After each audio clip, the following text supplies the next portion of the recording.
Ladies and gentlemen, hey, hi, how you doing? Welcome back to the channel. Thank you so much for stopping by. Today we got an early look at the season 1 update changes for Battlefield 6. We actually have some early changes now live in game that address some things, and then Battlefield went through and detailed a ton of upcoming changes that'll be coming with the season 1 update on October 28th. Gameplay updates, challenge updates, even information on Battle Royale gameplay as well. So we have got a lot to break down today in the newest community update, latest changes in preparing for season 1. So there's a lot to go through here today. Like I said, in general, things that are live now, things that are upcoming, and Battle Royale changes that are coming into effect as well. So as we do go through everything that Battlefield has revealed for the season 1 update here, as far as fixes, adjustments go, things of that nature. If you enjoy the video, a like rating is always seriously appreciated. I cannot thank you guys enough for all the support on the Battlefield content so far this year. And if you're new to the channel, or you just simply have not subscribed yet, like around 56% of viewers have not, if that's you,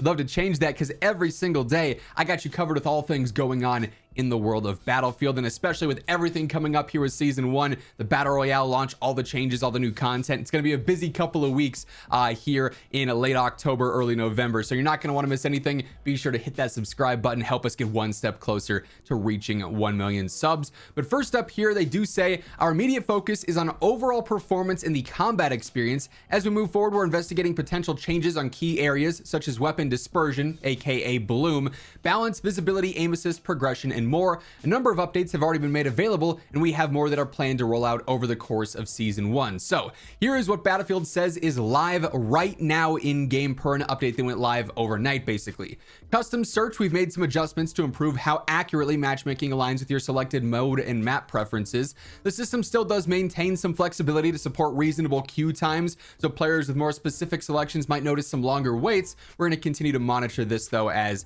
time goes on. There is a vehicle spawn bug. We recently deployed a targeted back-end change to address an issue where vehicles could sometimes fail to spawn on certain maps and modes. The current results have shown that it has greatly reduced the number of occurrences and started to improve the balance issues on some map and mode combinations. We're aware of a few outliers that this fix did not address, and we're working on a fix to resolve these outstanding issues. We also saw that this back-end changes had a slightly positive impact on breakthrough win rates, but we are working on further balancing changes for that.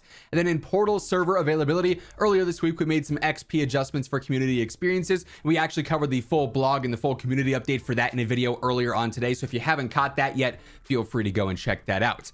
Then we've got our upcoming changes, things that'll be happening over the course of the next little while here as we jump into season 1 on the 28th. So player movement, they say we are actively refining player movement to address areas that previously felt inconsistent while staying true to the gameplay pace and maintaining the core feel of the launch experience. In parallel, we are enhancing sight stability by minimizing reticle movement during specific animations. These adjustments aim to deliver a smooth and precise aiming experience, all while preserving an immersive first-person feel. So kind of just the clunkiness and sort of the erraticness, is that the right word? How erratic, reticles could be in certain situations. They have gone through and updated that. They say with progression, we are continuing to monitor the impact of the changes that were made last week and already seeing some smoother experiences as we roll into season 1. Some additional areas that we are tracking: XP earned in escalation and King of the Hill is not always working as intended. We're planning to significantly increase the payout to bring them in line with the other modes. We've seen all your feedback about the challenges and their criteria. The team is working on a series of improvements to make challenges more straightforward to understand and faster to complete. Given the scale of the challenges, these changes will roll out over at least 2 updates. Some examples of what we're currently considering are class assignment assault 1, get kills while using the adrenaline injector. They want to reduce from 30 to just 3. That's going to make that challenge completable in 1 life basically.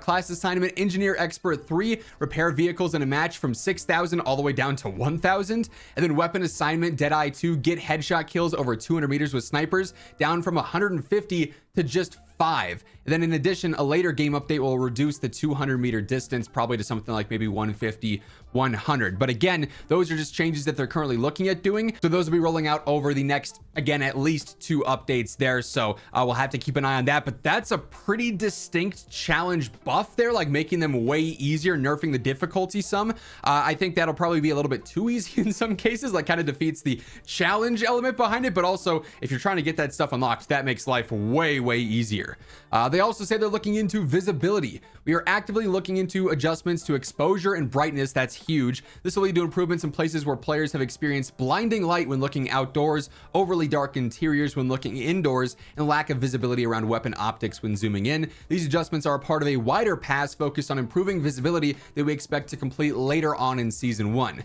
Then with weapon dispersion as a part of the Season 1 update, we are making several adjustments to how weapon dispersion behaves, the bloom updates. These changes are aimed at ensuring each weapon's accuracy better reflects its intended performance over range. We've also fixed a bug that caused dispersion to not decrease as expected when transitioning from sprinting to a prone position. So that's definitely good news there. And they follow this up by saying, we're going to continue to refine how weapon accuracy behaves in battle to make your shots feel more consistent and rewarding. Our upcoming tuning pass is going to reduce the overall impact of dispersion across multiple weapon types. Burst firing will remain the most effective way to control a weapon, and each weapon will still perform best within its intended range. We've also identified a couple of bugs that cause weapons to feel less accurate. Post-sprint firing, weapons fired immediately after sprinting while zoomed could have higher dispersion rates. And then movement starts. Dispersion was increasing faster than it should when players began moving, making even small adjustments unexpectedly impact that precision.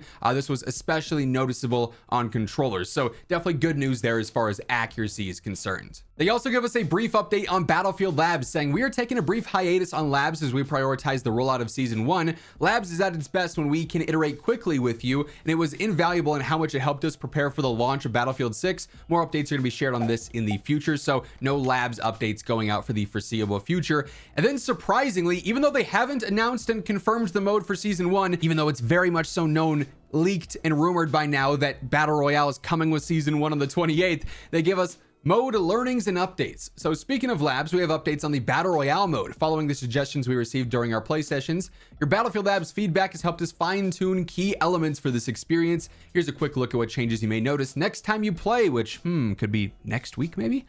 Close range TTK, we've adjusted time to kill at close range for all weapons to reward clean positioning and tracking while giving players more time to counter attacks. We'll monitor that more once it's live. Armor changes. Everyone will now have the capacity for 2 armor plates at the start of the game. All players will spawn with 1, so you have the chance to upgrade as soon as you start looting, giving everyone an equal chance at upgrading their armor fully.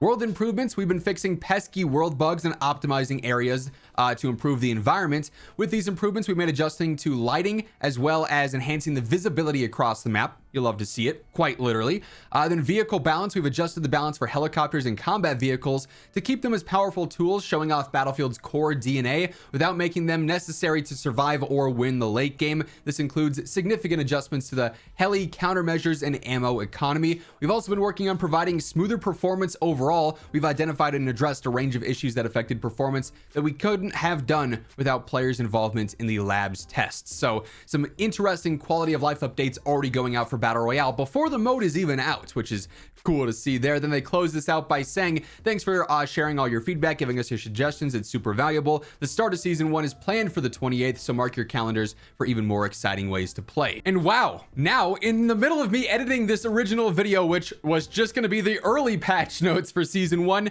we got the full patch notes for Season 1 with the 1.1.10 update. We've got their full blog now to go through in detail. The update that's coming on Tuesday. So they say this will be live on Tuesday, October 28th, followed by the Season 1 launch later that day at the following times. 9 UTC update goes live on all platforms. Players will be prompted to download it and install the update, which includes all the technical and gameplay changes. Then at 1500 UTC, Season 1 content, including the Battle Pass and new seasonal features, becomes available for all players. Between these times, players can continue to play Battlefield 6 as normal after updating, but Season 1 content and progression will unlock at 1500 UTC. Season 1 update marks the next step in our ongoing journey to evolve and expand the Battlefield 6 experience. So we've got a billion patch notes to go through and break down here, and presumably we're going to have even more announcements in the next few days with more Battle Royale stuff, more Battle Pass stuff, things like that. So you're going to want to stay tuned. Make sure you're subbed to the channel, but major updates for 1.1.1.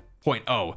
Improved core movement and animations, including smoother landings, faster stance transitions, better vaulting behavior, and reduced bouncing issues on landing or spawning. Reworked weapon dispersion to better align accuracy and handling with each weapon's intended design and performance over range. These changes address cases where accuracy behaved inconsistently, such as dispersion not properly settling after sprinting, and bring overall firing behavior closer to the intended balances between precision, control, and weapon power.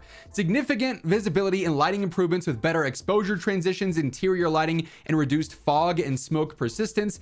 Audio overhaul, adding new projectile flybys, which already sound kind of crazy, destruction and explosion sounds, refined vehicle and weapon mixes, and improved haptic feedback across all interactions there. UI and HUD updates for clarity and consistency, including overtime indicators, end of round fixes, and new unlock markers for weapons and gadgets. Then lastly, map fixes across multiple locations, resolving spawn animations, out of bounds issues, misaligned assets, and general stability across various modes. And then we've got the specific changelog, and this is going to detail player updates, vehicle updates, weapons, so on and so forth. Tons to break down. So player updates, going through just kind of speed running all of these as we get through all of them. They fixed the following issues: an issue where combat dive could break when diving uphill, an issue where players would detach from zip lines when entering at high speed, improved steady aim and sight centering at times, fixed an issue where movement could interrupt steady aim, misaligned character hitboxes for upper body and head are now fixed, an issue where the jump animation could play twice when ADSing,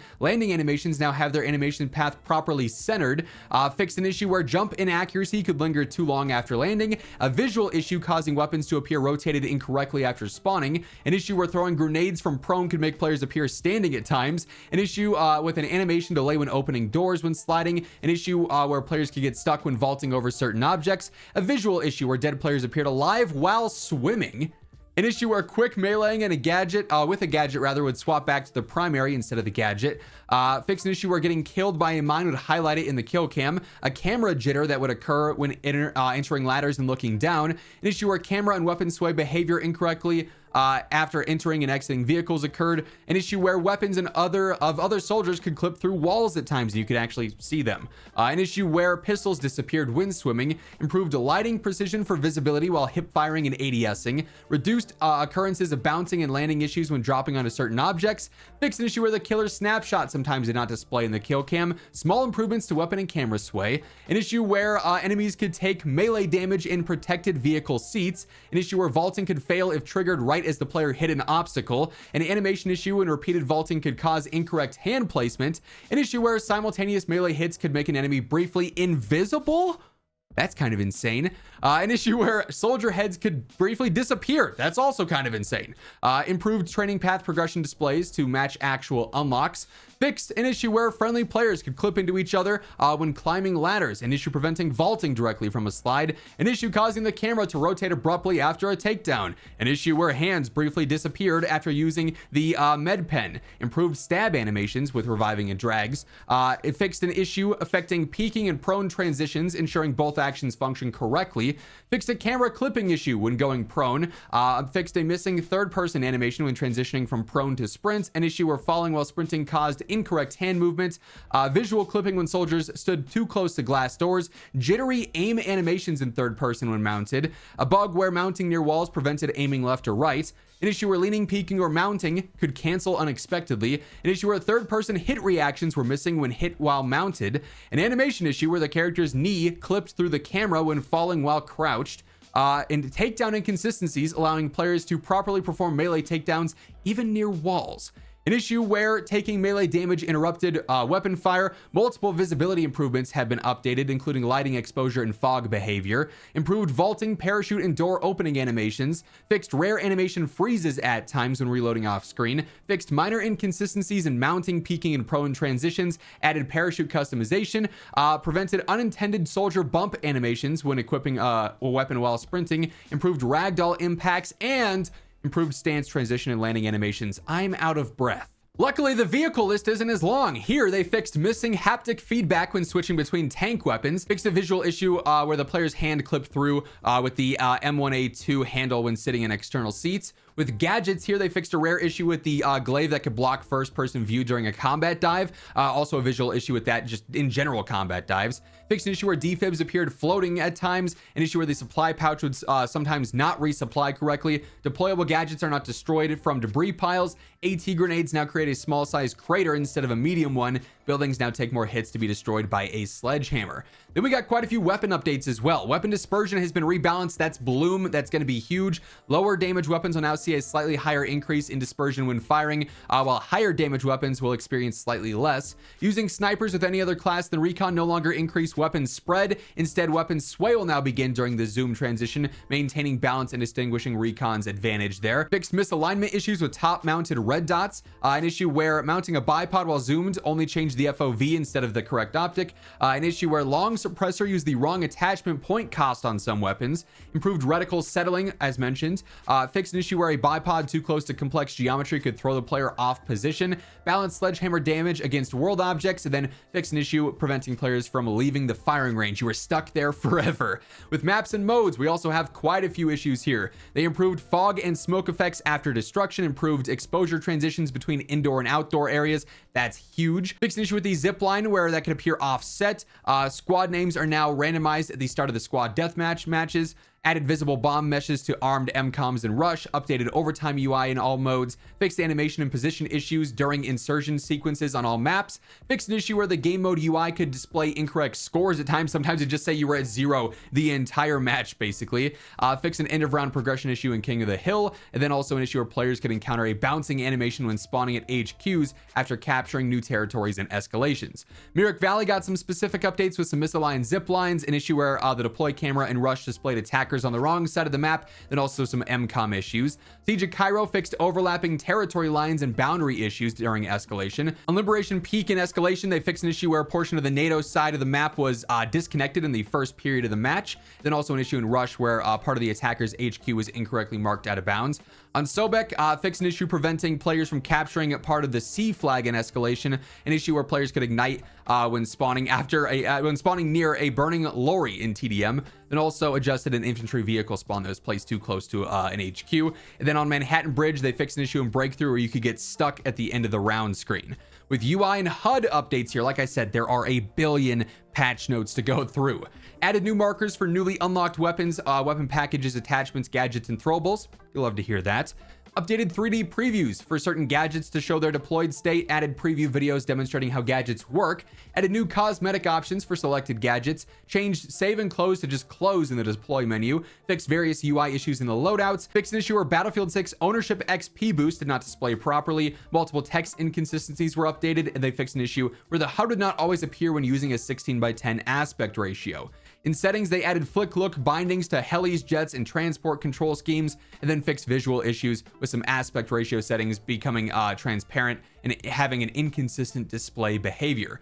In single player, they fixed some issues in Mission 1 where you were unable to lean out in last stand, and then fixed a black screen issue as well.